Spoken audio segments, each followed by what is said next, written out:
Wake Up Nigeria right here on TVC. And right about now it's time for book chats. And I have a very inspirational gentleman here with me. And we're going to be looking at his book, A Journey of Change, right? Now, this is written by Kayode Adeagbo. Welcome to Wake Up Nigeria. It's a pleasure having you here, sir. Thank you. So now, first of all, I actually want to know how you went from being a real estate mogul to literally writing a book. Let's start from there. Fantastic. I want to thank you once again for having me in your program. Yes, the truth of the matter is I am still in real estate. No, of course, absolutely, absolutely. The reason behind this book happened to be as I was approaching my 60th birthday, something kept ringing in my brain. You need to pass something down. You need to put something down. You need to put your experience down. I came from a very, very humble background. And I believe that life is a circle. My experience, at every point in time, someone else might be in that situation that need the kind of information that helped me. And I need to pass that information across, probably to help, to encourage, to give them hope. So I was thinking, what should I do? If I bring a lot of people together to have a nice party, that will not give me the kind of fulfillment. I said, okay, I'll work towards putting all my experiences in a book, and I will release it out and make sure as many people as possible can read it and get some insight on how I was able to move from my humble background to where I am today. Okay, amazing, because I definitely went through your bio and I'm thinking, okay, I mean, over how many years? Over 2 decades, if not 3 decades, as in real estate, and then I expected when I saw the book that it would actually be on property and how closing deals, and I'm like, oh, okay, this is not it. This is more of like a self-help type of book that's literally about life and your experiences, and that's actually very interesting. Now, let's focus on the fact that you said a very humble background. Now, you also shared with us in the book that you actually lost your parents before you turned 20. So now let's talk about how that impacted your trajectory. Thank you very much. And as a matter of fact, I'll go back to your first statement about your one would have expected me to release a book on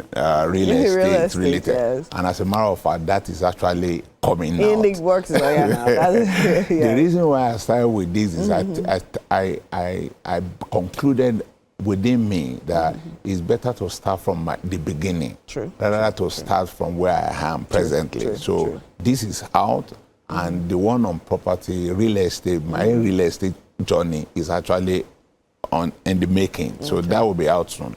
Now, back to your question. For some of us, I believe destiny has a way to arrange one's life. I lost my dad when I was 11, 12 years old. And 7 years after, my mother passed. So at age 19, I was, because of the environment, because of the culture we have, I happen to be the second child, but the first male child. So my siblings, and at that time I had 4 siblings. So it more or less like, okay, so who is going to take up that fatherly role? Mother is gone, father is gone, and unfortunately it fell on me. So I had to be able to be strong for myself and look after my siblings. As a matter of fact, as soon as my mom was buried, I left the village with all my siblings. Believe you me, if anybody asked me what I was doing then, I didn't know. I just realized that if there's a space for me to sleep, I will get all my siblings to be there with me. I really just wanted to protect them, keep them life, make sure that nothing happened to them. And I brought all of them to Ibadan. Because we were raised in the village. We were not even raised in Ibadan, which is our hometown. So when we got to Ibadan, I was later moved to Lagos, and so on and so forth. So the journey has been very, very rough, but I believe with that kind of passion and determination that saw me through, when people go through my story in this book, they will be able to gather some kind of courage that is required, and some mindset that is required, because in all of those times, I never gave up. There's something that keeps telling me that there's a better days ahead of me. Even though no one said that to me, but within me, where those things came, I don't know. I just believe there's a better day. So that actually leads me to my question, because I mean, all you're saying is actually encapsulated in this book. Yes. And then the question is, okay, fine, in that time of loss, right, at that moment, what was it that literally kept giving you the inspiration to keep on going and forging ahead? Because I see here you have a chapter that talks about faith at the center. Yeah. So would you ascribe that to Thank you very much. So later on, I realized that mine was more or less of a kind of, somebody said that God has some preference. God has some preference. And no matter what your situation look like, when the hand of God is upon you, there's a way He orchestrated your life such that you will always find help at every point, every junction of your life. That's exactly my story. And eventually, I realized that it was God that is really, really helping me to help me to structure my journey such that things are beginning and change from that bad situation to the better ones that we enjoy today. That we enjoy today. All right. Now let's talk about the spirit of Lagos. That's now chapter 5. So what was it about the city of Lagos? And then how did you move from the village to Ibadan and then to Lagos? And then what did Lagos teach you? Fantastic. Thank you very much. My dad happened to be a politician. I captured it there. Yes. My dad were the first set of people that worked with the then Chief Obafemi Awolowo, very close to him. And as at that time, my dad has a goal or a vision that for me, because I was his first son, he wanted me to go to school. But unfortunately, he happened to be a poor farmer. So he insisted I should go and stay with a relative outside the village. So I stayed with a relative outside the village.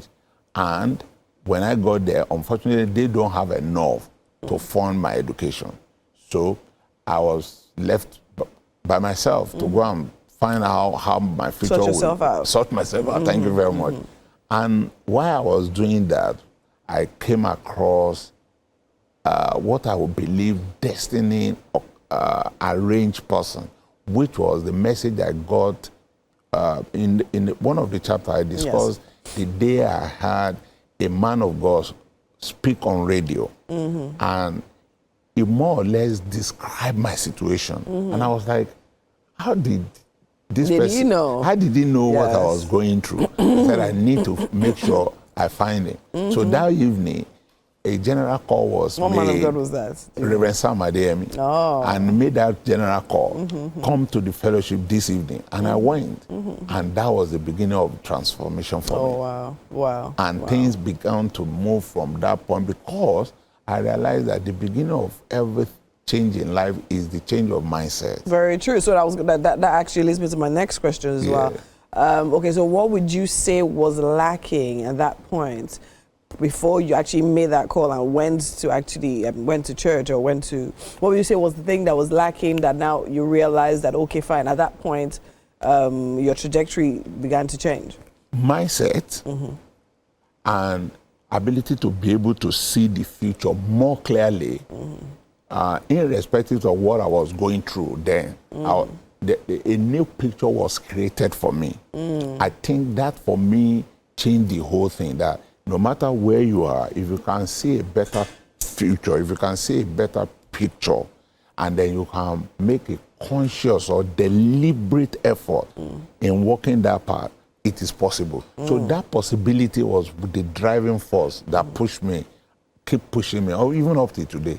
I still believe in that there are better days ahead, there are better days ahead. No matter what I have achieved, I still believe I can do more. I can do more. So more or less, that is the factor, the big factor I believe that have been working for me. Okay, now let's talk about chapter 10 now. You actually talk about the miracle of change.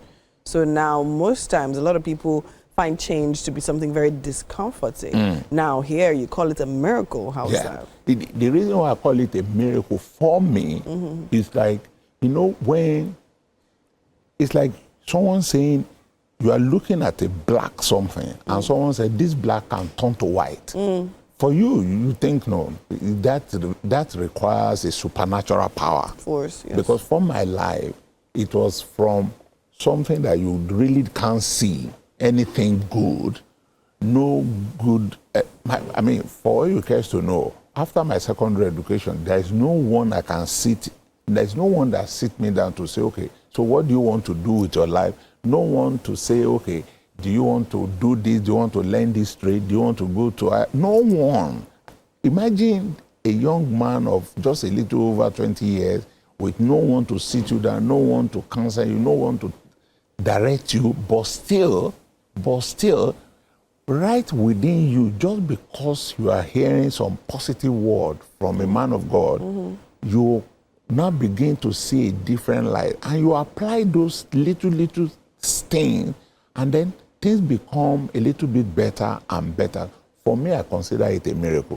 Because for me, it's like serious transformation. I was in a country called Zimbabwe recently on a mission, and I went to minister in a village, and I was sharing with them that, look, many of you think you are poor.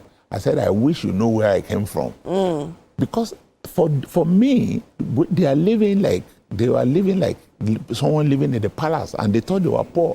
I said, in my own days, I did not have a shoe until I was 14. I didn't put on a shoe until I was 14. I didn't see clean water until probably my 12 or 13 years, clean water. And when we want to even drink water, we have to go almost like 4 or 5 miles to get water.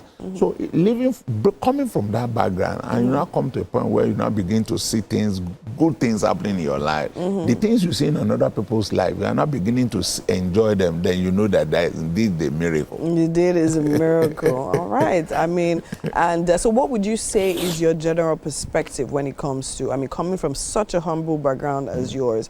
Because a lot of times, a lot of people literally come from humble backgrounds, and then they get to the other side, and then they believe, okay, you know what, I need to, I don't want to say be mean or be cruel in order to, I mean, I've gotten here by my own means, and they believe that, okay, fine. So what would you say, just very briefly, what would you say? It depends on the process that get them to that top.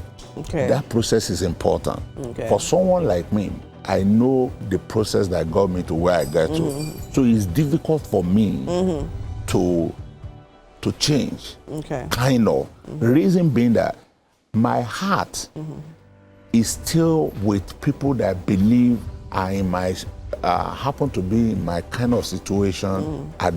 So my heart is always with them.